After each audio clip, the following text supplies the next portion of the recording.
अस्सलामुअलैकुम, welcome to my YouTube channel. I hope आप ठीक होंगे, मैं भी ठीक हूँ। आज मैं आपके साथ आई लिटिल ट्विन का थर्ड पार्ट शेयर करने वाली हूँ और आई एम सॉरी कल नहीं किया था। और दूसरी बात ये कि मेरे से पहले वाला पार्ट डिलीट हो गया था। और तीसरी बात ये कि इस स्टोरी में आपको दोनों यानी कि वांगशियान और शियानवांग दोनों टाइप के ही कपल मिलेंगे। तो आप जो वाला कपल पसंद करते हो आप उसके लिहाज से स्टोरी को सुन सकते हो। और स्टोरी पसंद आए तो लाइक और कमेंट कर दीजिएगा, नहीं पसंद आए तो हेट कमेंट मत कीजिएगा। जो लोग चैनल पे नहीं हो चैनल को सब्सक्राइब कर लीजिएगा। तो चलें हमारी स्टोरी की तरफ चलते हैं। लैन जो कि अभी तक हैरान और परेशान सा वो शियान के ऊपर ही जैसे उसको आकर के लेटा हुआ था और वो आराम से पुशअप किए जा रहा था। और बेचारा लैन जो कि हद से ज़्यादा ब्यूटी कॉन्शियस था। एक तो वो हैरान था कि उसके सारे एक दिन बेचारे काले भी हो गए और हेल्दी भी हो गए। और दूसरा तो उसे अपने प्यारे से ड्रेस की फ़िक्र हो रही थी जो कि अब सार के पसीने से भीग-भीग के एकदम गीला-गीला ही हो रहा था। हाँ, हाथ धो के कितने अच्छे से वो तैयार हो के रेडी-शेडी हो गया था सर से मिलने के लिए। और सर ने क्या किया था, उसके सारे तैयारी पे, किए कराए पे अपना पसीना ही फेर दिया था। और अब शियान जो कि अपने ऊपर इतना लाइट वेट बर्दाश्त ही नहीं कर पा रहा था। ये क्या हो गया तुम्हें लड़के? लगता है तुम खाते पीते नहीं हो। मैंने तुम्हारे भाई से बोला भी था कि तुम्हें अच्छे से खिलाया पिलाया करे, तुम्हारी तबीयत सही नहीं रहती। लेकिन अभी तक तुम्हें किसी चीज़ का असर ही नहीं हुआ। क्या हुआ उन सारे पैसों का जो मैं उसे देता था तुम्हारे इलाज के लिए? और लहन-सहन अब हैरान हो गया, कौन से पैसे? वही पैसे जो हर महीने इनफैक्ट हर वीक ही तुम्हारा भाई मुझसे मंगवाता था ये बोल के कि तुम कितने ज़्यादा बीमार हो, कितने ज़्यादा कमज़ोर और तुम में कितनी ज़्यादा ही खून की कमी है। और मैं देखो कैसे उसकी बातों पे यकीन करके हर महीने इतने सारे पैसे भेज देता था। मैंने कहा चलो बेचारा गरीब आदमी है, अपने भाई का इलाज करवा लेगा, किसी का भला हो जाएगा और शायद मुझे भी थोड़ा-सा सवाब मिल जाए, मैं नेक काम कर लूँ। लेकिन मुझे तो लगता है वो सारा खुद ही खा पी गया होगा, तुम्हें तो कुछ उसने दिया ही नहीं है। जैसे एकदम से छोटे बच्चे की तरह ही वज़न है तुम्हारा, कुछ खाया पिया करो ना। सर मैं अच्छा खासा खाता हूँ और मेरा भाई वो क्यों ही आपसे पैसे लेने लगा? और वो बिल्कुल भी ऐसा नहीं है। हाँ, वो खुद खाता-पीता है लेकिन इसका मतलब ये नहीं कि वो मेरे हिस्से का भी खा पी जाए, वो बहुत अच्छा है। और मैं आपको बता दूँ मेरा भाई बहुत ज़्यादा ही अच्छा है और हमें किसी से पैसा लेने की कोई ज़रूरत नहीं है। हम क्या गरीब हैं, हम क्या गली में पड़े हुए लोग हैं, हम बहुत ज़्यादा अमीर हैं। हमारे पापा की बहुत ज़्यादा फैक्ट्रीज़ हैं और हर चीज़ हमारे पास बहुत ज़्यादा है। और हमारे पापा की जायदाद किसकी है? सिर्फ़ मेरे और मेरे भाई की तो है। और हाँ, मैं आपको बता दूँ कि हम कभी भी किसी से कुछ भी नहीं माँगते। हम भूखा मर जाना पसंद करेंगे लेकिन किसी से कुछ माँगेंगे नहीं। अरे वाह! बहुत बड़ी-बड़ी बातें कर रहे हो तुम, बहुत बड़ी-बड़ी ही बातें कर रहे हो तुम। और मुझे तो पता ही नहीं था तुम्हारे बाप की इतनी ज़्यादा फैक्ट्रीज़ हैं। वो मर के तुम्हारे लिए इतनी सारी फैक्ट्रीज़ छोड़ गया, इतनी ज़्यादा जायदाद छोड़ गया। तो फिर तुम और तुम्हारा भाई यहाँ पे काम करने के लिए आए क्यों हो? बताओ मुझे। मुझे फिर लगता है तुम्हारा कोई और ही प्रोफ़ेशन होगा। तुम ज़रूर अमीर घरों के अंदर जाके जॉब करते होगे और फिर वहाँ से कुछ लूट-लुटा के भाग जाते होगे। यही काम है तुम्हारा। सारा बहुत हो गया, आप मेरे काम से इंसल्ट किए जा रहे हो। एक तो मैं आपकी हेल्प किए जा रहा हूँ, ऊपर से आप मुझे, मेरे भाई को और हमारे पूरे ख़ानदान को पता नहीं क्या ही बोले जा रहे हो। और हाँ, हमारे पापा बिल्कुल ठीक-ठाक हैं, वो एकदम तंदुरुस्त हैं, उन्हें कुछ भी नहीं हुआ और अल्लाह ना करे उनको कुछ हो। आपके पापा को कुछ हो, आपके पापा मरे, मेरे पापा को कुछ भी कहने की ज़रूरत नहीं है। और आप तो होशियार की बात होगी, तुम बदतमीज़ लड़के मेरे बाप को मेरे ऊपर ही लेट के मरने की बददुआएँ दे रहे हो। देखो मैं तुम्हारे साथ क्या करता हूँ। वो एकदम से उठा था और बेचारा लहन-सहन जो कि नीचे गिर गया था और होशियार ने उसे एकदम जैसे अपने बाजू में जकड़ लिया था और अब वो गुस्से से उसकी तरफ देखे जा रहा था।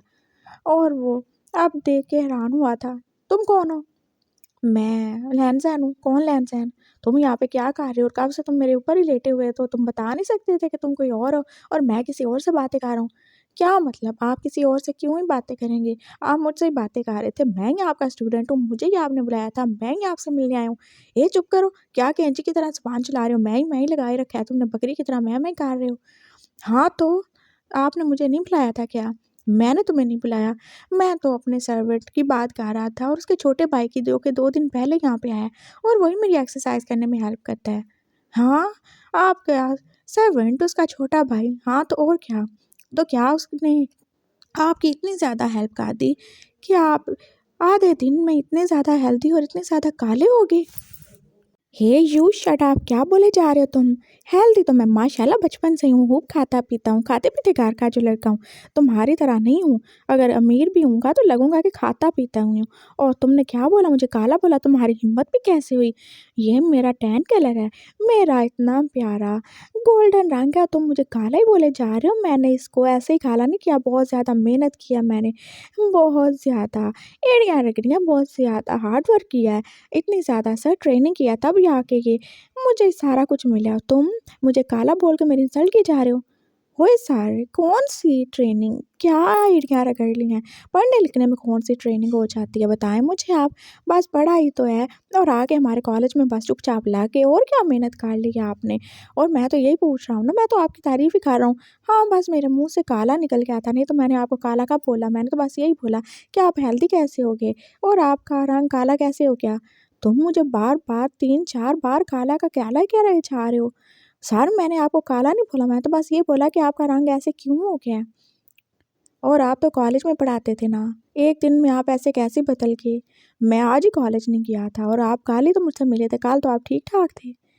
ये पागल लड़के, मैं वो नहीं हूँ जो तुम मुझे समझ रहे हो। तो कौन है आप? मैं वो शियान हूँ, तुम शायद विंग के स्टूडेंट होगे। हाँ, इतने बदतमीज़ लोग उसी के स्टूडेंट हो सकते हैं। क्या मतलब? कौन वो शियान? मैं नहीं जानता आपको। तुम नहीं जानते ना तो अब जान लो, मैं वशियान हूँ, मैं विंग का जुड़वां भाई हूँ और तुम गलती से उसके कमरे में जाने की बजाय मेरे कमरे में आ गए हो। जाओ यहाँ से, निकल जाओ। मेरा सारा टाइम बर्बाद कर दिया, मेरी इंसल्ट कर दी और कब से मेरे साथ मुँहमारी कर रहे हो। अरे मैं क्यों आपके मुँह लगने लगा? आपने खुद को देखा तो है, इतने ज़्यादा काले हैं आप, मेरी तो सारी ब्यूटी ख़राब हो जाएगी, मैं आपके मुँह क्यों ही लगूँ? आपका सारा पसीना मुझे लग जाएगा और देख कपड़े तो आप मेरे सारे गंदे कर चुके हैं। और बेचारा लैन-जैन देख रहा था, वो कैसे उसके नीचे पड़ा, उससे लड़ाई कर रहा था और उसका सारा पसीना, हाय गंदा पसीना, टपक-टपक के उसी के ऊपर गिर रहा था। और जो थोड़े बहुत कपड़ों की हालत है, ख़राब होने से बच गई थी, अब वो भी ख़राब हो चुके थे और उसे हद से ज़्यादा गुस्सा आया। हाँ, वो वैसे तो अच्छा था, लेकिन वो अपनी ब्यूटी के मामले में कुछ ज़्यादा ही कॉन्शियस था और क्यों ना ही हो। वो इतना ज़्यादा प्यारा था, इतना ज़्यादा फेयर कम्प्लेक्शन था उसका, सब उसकी तारीफ़ करते थे। और कहाँ वो इस काले से बंदे के नीचे लेटा, खुद पे उसका पसीना ही गिरवाए जा रहा था। उसे बहुत ज़्यादा इरिटेशन हो रही थी। वो इतना ज़्यादा पागल और इतना ज़्यादा बेवकूफ़ तो नहीं था, जो उसने यही कहा दिया। और वो पूछ भी तो सकता था कौन बंदा है और बिना शक्ल देखे कैसे वो उसके ऊपर ही लेट गया, हाथ धो की क्या बेवकूफ़ी की। एक्सक्यूज़ मी सर, मुझे जाने दें, आपने कब से मुझे अपने नीचे ही लिटाया हुआ है। मैं कोई मैट्रेस हूँ क्या? छोड़ें मुझे, बस मैं गलती से आ गया था। आई एम सॉरी, मैं जा रहा हूँ। आई एम सॉरी मैंने आपको काला बोला। आई एम सॉरी मैंने आपको मोटा बोला। आई एम सॉरी मैंने जो कुछ भी किया। जा रहा हूँ मैं। वो एकदम से अब उठने ही लगा था और वो शान अब इस पागल लड़के को देखे ही जा रहा था। हाँ, जो कुछ ज़रूरत से ज़्यादा ही बोलता था और अब उठ के वो अपनी सारी चीज़ें भी लेके जाने लगा था। ये क्या है? क्यों लेके जा रहे हो? ये मैं सर वीक के लिए लाया था और आपको मैं क्यों ही दूँ, हैं? आप जुड़वा इसका ये मतलब बिल्कुल नहीं है कि मैं आपको प्यारे सार की चीज़ें भी खाने-पीने दूँगा, ये उनके लिए है तो मैं उनको ही दूँगा। हाँ, ठीक है, जाओ ले जाओ, वैसे मुझे चॉकलेट पसंद है, तुम चाहो तो दे सकते हो, लेकिन मैं क्यों ही तुमसे लूँ? तुमने मेरी इतनी ज़्यादा इंसल्ट कर दी है, अपनी ऐज देखो और अपने काम देखो, इतने तुम खुद नहीं हो जितने गाज लंबी तुम्हारी ज़ुबान है, जाओ निकल जाओ यहाँ से। और लहन-सहन अब मुँह बनाता हुआ अपनी सारी चीज़ें उठा के अब दूसरे रूम में जा रहा था। हाँ, जा रहा हूँ मैं, बस ठीक है, मैं अपने सर को दूँगा। और सर कहाँ ही थे, सर तो बाहर गार्डन में पौधों को पानी दे रहे थे। वो जो गेट के पास ही था एक साइड पे और गेट खुला हो तो वो सामने से ही नज़र आता था। और वांजी जो कि अब छुपता-छुपाता अपने भाई से नज़र बचाता, बाइक के ऊपर अपने प्यारे सार्वरिन के लिए एक छोटू-सा केक और छोटू-सा कोई गिफ्ट ले आया था। और थैंक गॉड उसने दरवाज़े के खुले होने का फ़ायदा उठा के विंग को देख ही लिया था और विंग ने भी उसे देख लिया। अरे! ये यहाँ पे फिर आ गया ठरकी फ्लर्टी कहीं का, पता नहीं क्या ही करने आया होगा। उसने बस पानी बंद किया था और अब वो बाहर ही आ गया था ताकि वांगजी के साथ निपट सके। ओए! क्या कर रहे हो तुम यहाँ पे? और शाम का टाइम है, तुम हमारे घर में क्यों आए हो? पता है ना, मेरे दादू घर पे होते हैं और वो कितना ज़्यादा शोर करते हैं, शक करते हैं। ओह! मुझे नहीं पता, आई एम सॉरी। मैं बस आपको थैंक्स कहने आया था क्यूटी, आपने मेरी इतनी ज़्यादा हेल्प की। तुम्हारी हेल्प कब कर दी? अरे आपने मेरी हेल्प की है ना, मेरे गगा को पढ़ाया और आपने उनसे कोई भी फ़ीस नहीं ली और ना ही आपने कुछ गुस्सा किया मेरे इतने ज़्यादा बुरा बिहेव करने का। तो मैं आपसे सॉरी और थैंक यू तो नहीं बोलने आया था। अच्छा ठीक है, हो गया तुम्हारा सॉरी थैंक यू। आप जाओ यहाँ से। सर रुकिए ना, प्लीज़ मेरी बात तो सुनें। ये ले लेना, ये मैं आपके लिए लाया हूँ। अच्छा, क्या देना है? जल्दी करो। वो इनको डर लग रहा था अपने हिटलर दादा से, अगर वो निकल आए और उन्होंने देख लिया उसको वांग जी के साथ, तो फिर से उनकी वही पुराने वाली राग भड़क पड़ेगी। उन्होंने पता चल जाएगा कि वो तो यहाँ पे छुप-छुपा के एक छोटे से अल्फ़ा लड़के से मिल ही रहा है और फिर विंग की है नहीं, वो तो उसे सीधा कार से उठा के बाहर ही फेंक देंगे। और उसकी हिम्मत भी कैसे हुई उन्हें बिना बताए और उनसे छुपा के ऐसे किसी से छुप-छुप के मिलने की। उसने इधर-उधर देखा था और फिर वो जैसे वांगजी का हाथ पकड़ के उसे गेट के दूसरी साइड पे ले गया था। ये एक साइड वाली वॉल थी जहाँ पर ज़्यादा कोई भी नहीं आता-जाता था। बस वीरान सी जगह थी ना, और वो वॉल के पास खड़ा होके वांगजी से बोल रहा था, "देखो लड़के, जो भी बात है कर लो और प्लीज़ यहाँ से चले जाओ। मेरे लिए मुश्किल ना पैदा कर देना, मुझे घर से ना निकलवा देना।" वो बोल रहा था और वांगजी बस उसे सुन ही नहीं रहा था, बल्कि वो तो पूरा का पूरा उसे देखे ही जा रहा था। विंग जो कि बहुत ज़्यादा ही क्यूट लग रहा था। वो घर के आम से कपड़ों में और आम से हुलियों में भी जैसे वांगजी के दिल पे बिजलियाँ गिराए जा रहा था। उसकी वाइट शर्ट जिसका एक बटन खुला हुआ था, उसके हवा में उड़ते बाल, उसकी शाइनी ब्राउन आँखें और उसके लिप्स, वो सब के सब तो जैसे वांगजी के लिए क़यामत ही थे और वांगजी बस इस क़यामत में बर्बाद होने के लिए पूरे तरीके से रेडी था। मैं कुछ बोल रहा हूँ, तुम सुन रहे हो कि नहीं? हैं? बोल रहा हूँ मैं। विंग को अब परेशानी हुई, क्या ये लड़का जम गया है, इसे कुछ हो तो नहीं गया? उसने वांगजी को हिलाया था और वांगजी फिर जैसे होश में आया था। सर मैं यहाँ पे ही हूँ। मैं बस आपको देख रहा था, आप कितने ज़्यादा प्यारे हो, कितने ज़्यादा ब्यूटीफुल हो। हो गया स्टार्ट तुम्हारा?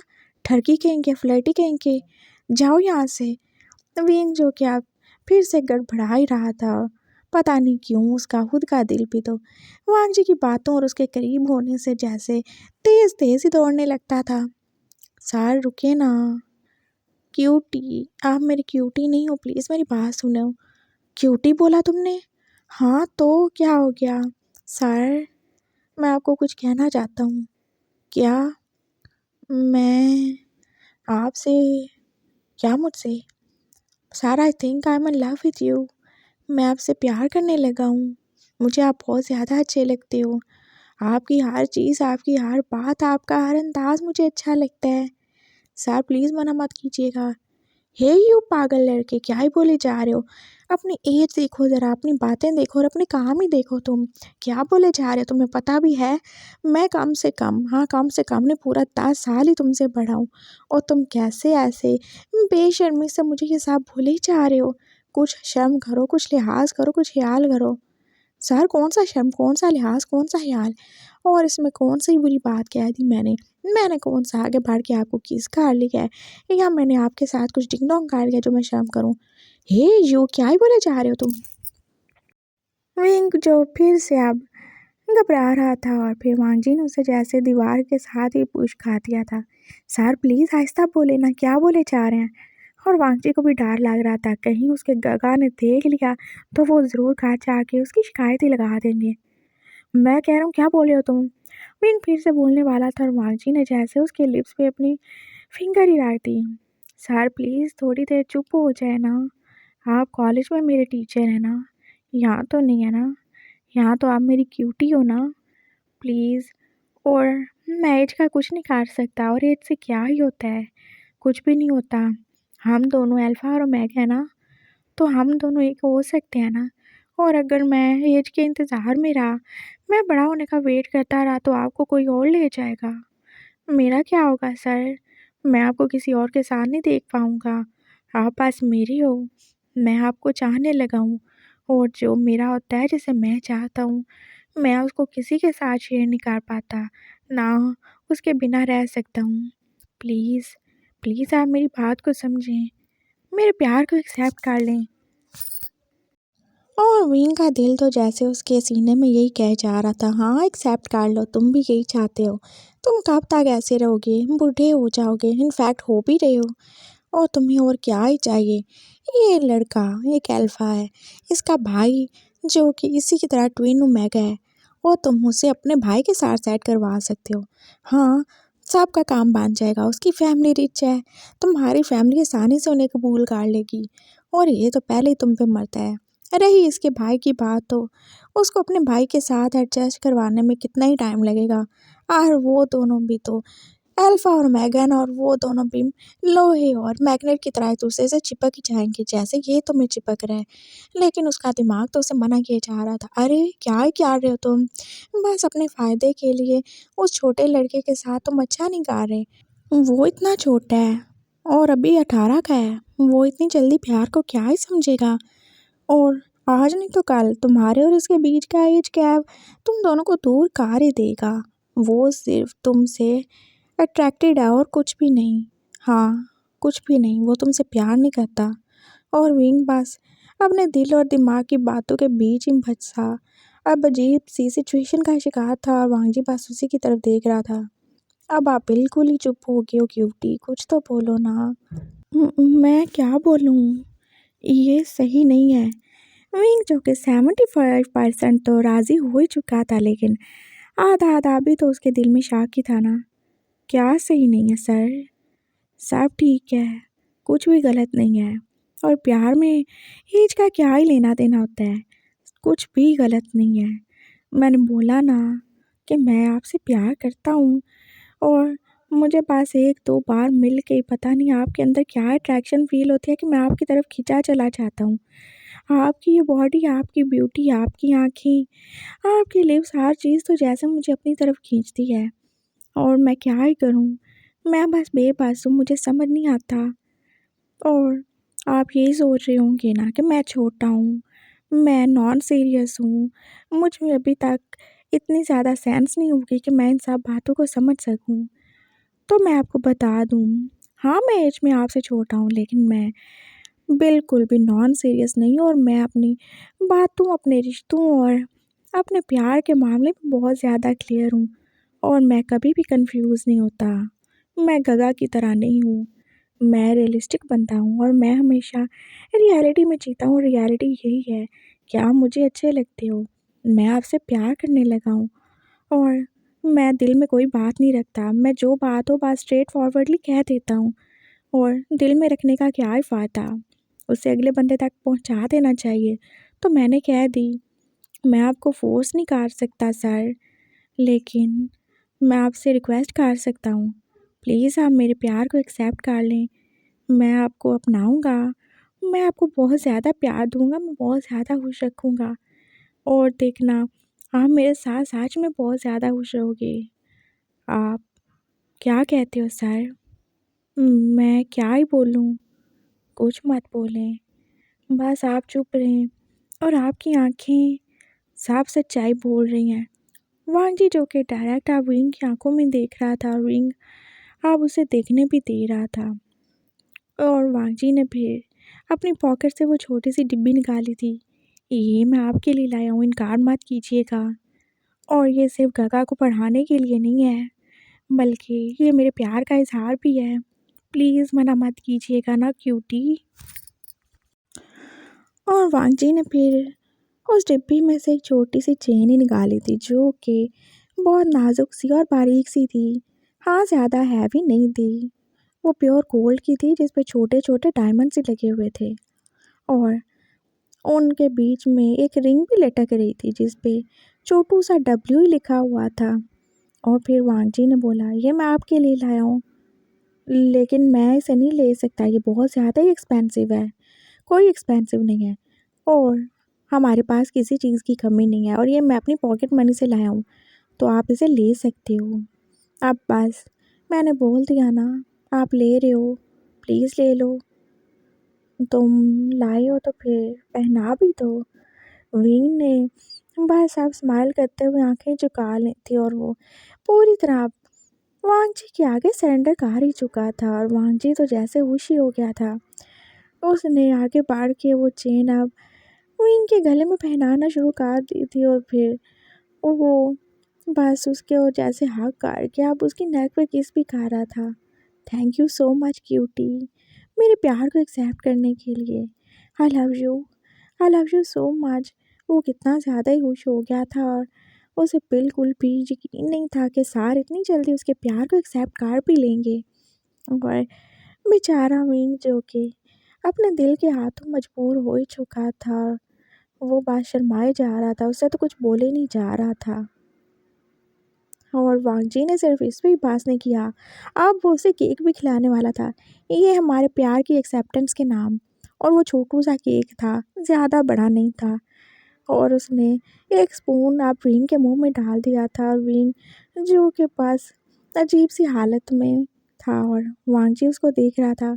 साथ देखे आपने सारा अपने लिप्स पे लगा लिया, ऐसे थोड़ी खाते हैं। मैं हूँ ना, मैं साफ कर देता हूँ। और उसने विंग के बिना कुछ बोलने का वेट किए ही आगे बढ़ के जैसे पैशनेटली विंग को किस करना भी शुरू कर दिया था। और विंग तो बेचारा शॉक्ड ही रह गया था। ये लड़का कुछ ज़रूरत से ज़्यादा और हाथ से ज़्यादा ही फास्ट था और वो बिल्कुल भी अपनी चीज़ों को छोड़ने वाला तो नहीं था। और वो विंग की पहली किस चुरा ही चुका था और विंग ने उसे पीछे करना चाहा। क्या कर रहे हो तुम? जगह देखी है तुमने? और कैसे कैसे तुम कर सकते हो? ओह! ये जगह सही नहीं है। कोई नहीं आएगा, कोई नहीं देखेगा। तुमने मेरा पहला किस चुरा लिया, पागल लड़के। विंग जो कि अब शर्मा-शर्मा के बोले जा रहा था। हाँ, चुराया नहीं, ये मेरे लिए ही था। ये मेरा ही राइट था और मैंने अपना राइट क्लेम कर लिया है। अब आप चुप रहें, बहुत बोलने लगी हैं आप भी। उसने फिर से विंग को चुप करवा दिया था और वो दोबारा से उसके लिप्स को अब सक करना शुरू हो गया था। और अब विंग भी उसका पूरा साथ ही दे रहा था। उसे भी वांगची अच्छा लगता था और वो क्यों ही उसके प्यार को रिजेक्ट करेगा? बिल्कुल नहीं करेगा, पागल थोड़ी है वो। और वो ऐसे ही बिना इर्द-गिर्द की परवाह किए एक दूसरे में खो चुके थे और वहाँ बेचारा लैन-सैन जो कि अभी तक विंग के रूम में बैठा उसका वेट कर रहा था। हाथ तो हो गया, सार पता नहीं कहाँ ही रह गए हैं। एक तो सार और एक का इनका ये हिटलर भाई मेरी दोनों ही जान का साहब बन जाएंगे। मुझे यहाँ पे नहीं रहना, मैं जा रहा हूँ। पहले उस गंदे आदमी ने मुझे गंदा ही कहा दिया और क्या कि अब जाने लगा था, लेकिन फिर से दरवाजे से आते वो शान से टकरा गया था और उसका सर जाके सीधा उसकी चेस्ट पे ही लगा था, जो कि कुछ हद से ज़्यादा स्ट्रॉन्ग था। वो शान जो कि अभी-अभी बात लेकर आया था और वो शर्ट लेस ही था, उसने सिर्फ पैंट ही पहनी हुई थी और उसके गले में तो टॉवल था। ये तुम अभी तक गए ही नहीं यहाँ से, चीप लड़के। हे खबरदार, चीप किसको बोला आपने? एक तो मेरा सर जैसे फोड़ ही दिया आपने, इतने ज़्यादा स्ट्रॉन्ग हो, पत्थर हो कि ईंट हो। वो बस अपने फोरहेड पे हाथ रखे हुए बस चिल्लाए जा रहा था। अरे वाह! क्या बोला तुमने मुझे? मैं तुम्हें पत्थर और ईंट नज़र आ रहा हूँ? और हाँ, ये मेरा स्ट्रॉन्ग सा सीना है और तुम क्या ही जानो हेल्थ को। ऐसे तिनके में तो तुम्हारी जान है। वो शान ने उसे बोला था और लैन-सैन का बेचारे का दिल ही जल के रह गया। हाँ, हाँ, ठीक है, मैं नहीं जानता इस हेल्थ को, जैसे आप गोरे रंग को नहीं जानते हो, ना ही ब्यूटी आपको छू के गुज़री है। उसने मुँह बना के बोला था और वो शियान अब वो गुस्सा ही हो गया था। हे तुम क्या हो? हैं, होते कौन हो तुम मुझे जज करने वाले? और तुम ब्यूटी कॉन्शियस हो तो जाओ जाके किसी जगह में पार्टिसिपेट करो, खुद के लिए कोई ब्यूटी का टाइटल जीतो, लेकिन मुझे बार-बार ऐसा कहने की कोई ज़रूरत नहीं है। समझ गए तुम? मैं गोरा हूँ, काला हूँ, तुम्हें क्या है? हाँ? कब से मुझे बोले जा रहे हो, बोले जा रहे हो, यही सिखाया तुम्हारे माँ-बाप ने तुम्हें? हाँ, यही सिखाया मुझे। उन्होंने यही सिखाया है कि जो तुम्हारे साथ बुरा करे, तुम्हारी इंसल्ट करे, तुम ऐसे ही उसकी इंसल्ट करो और बिल्कुल ज़रूरत नहीं है किसी के आगे डरने की। वो बोल रहा था और अभी तक उसने अपना सर पकड़ रखा था। तो अब तुम ज़ुबान चलाए क्यों रहे हो? जाओ यहाँ से, मेरे घर में खड़ा होके मुझे बुरा-भला कहे जा रहे हो और देखो मैं कितना ज़्यादा अच्छा हूँ, फिर भी तुम्हें कुछ भी नहीं कह रहा। ये मेरी अच्छाई और शराफ़त है और कुछ नहीं। अच्छा ठीक है, मैं जा रहा हूँ। वैसे भी मुझे कोई शौक नहीं है यहाँ पे रुकने का। और वो फिर से जाते-जाते अब उसके पाँव पे पाँव ही रख चुका था। अंधे हो गए हो क्या? वो शियान ने एकदम से उसको पकड़ के खड़ा किया। लैन-सैन के दोनों हाथ उसके सर पे ही थे और वो देखता भी कैसे, और अब वो शियान ने उसको खड़ा कर दिया था और अब वो उसके फेस पे आते उसके ब्लॉन्ड बालों को उसके कानों के पीछे गा रहा था। हाँ, जब इतनी बड़ी-बड़ी जुल्फ़ें रखेंगे जनाब तो नज़र कहाँ से आएगा? इतना बड़ा बंदा भी नज़र नहीं आएगा। और इसी काम के चक्कर में अब वो एक उँगली तो उसकी आँख में मार चुका था और लहन-सहन जो कि अब बस रोने वाला हो गया था। आप कब से मुझे पेन दिए ही जा रहे हो, टॉर्चर किए जा रहे हो। पहले मुझे सर पे मार दिया और अब मेरी आँख ही चुबो के रख दी। और वो बस बैठ ही गया था रोते हुए। मैं जाके विंग सर को बताऊँगा कि उनके भाई कितने बड़े ज़ालिम और जल्लाद हैं और वो पता नहीं कहाँ ही चले गए हैं। अगर वो यहाँ पे होते वो ज़रूर आपको पूछ लेते। हाँ, वो मुझे क्या ही पूछेगा, उसकी हिम्मत भी होगी क्या मुझे बोलने की कुछ? मैं उसका बड़ा भाई हूँ। हाँ, होंगे, उनके ही होंगे, मुझे क्या? मेरी तो ब्यूटी के पीछे क्या पड़ चुके हैं। पहले मेरे सारे कपड़े गंदे कर दिए, फिर मेरा सर फोड़ दिया, अब मेरी आँख को भी निकाल ही दिया होगा। वो दर्द से बोल रहा था और अब वो शान उसके पास ही बैठ गया, रुको मैं देखता हूँ। और वो अब उसकी आँख से उसका हाथ उठा के उसे फूंकी मारना शुरू हो गया था। और लहन-सहन जो कि उसकी कम-कम साँसों को अब अपने फेस पे फ़ील कर रहा था। और फिर ना जाने क्यों उसे डर ही लगना शुरू हो गया था, इस बड़े से बंदे से जो कि कितना ज़्यादा खड़ूस और गुस्से वाला ही था। हटे मुझे जाना है, मैं जा रहा हूँ। अरे रुको, मैंने तुम्हारी आँख ख़राब की है ना, तो मैं ठीक भी कर देता हूँ। वो शियान ने उसे रोकना चाहा था और रोकने के चक्कर में बेचारा नन्हा-मुन्ना सा लहन-सहन तो नीचे ज़मीन पे गिर गया था। और वो शियान जो कि अब उसके ऊपर ही था और वो उसकी आँख ठीक कर रहा था और आँखें ठीक करते-करते शायद वो कुछ उसका और ही हराम ना ही कर दे। और बाहर आके दादू ने क्या ही देखा था। लहन-सहन जो कि नीचे था और उनका फौजी पोता जो कि उसके ऊपर ही था और शायद उसे किसी किया जा रहा था। और वो तो खुले हुए दरवाजे में से ये सारा मंज़र देख के हद से ज़्यादा ही खुश हो गए। हाँ, मेरा ये खड़ूस मिर्ची खाने वाला, ये बहुत ज़्यादा गुस्से वाला पोता भी सेट हो जाएगा, कितना अच्छा हुआ। बस अब विंग और इस लड़के के भाई को सेट कराने की बारी है। वो खुशी-खुशी जा रहे थे और दिल में कह रहे थे, हाँ, हाँ, कंटिन्यू करो, सही जगह पे पहुँच गए तुम लड़के, बिल्कुल। यहाँ पे तुम्हें होना चाहिए था, मेरे इस वाले पोते के पास ही, उस ओमेगा विंग के पास नहीं।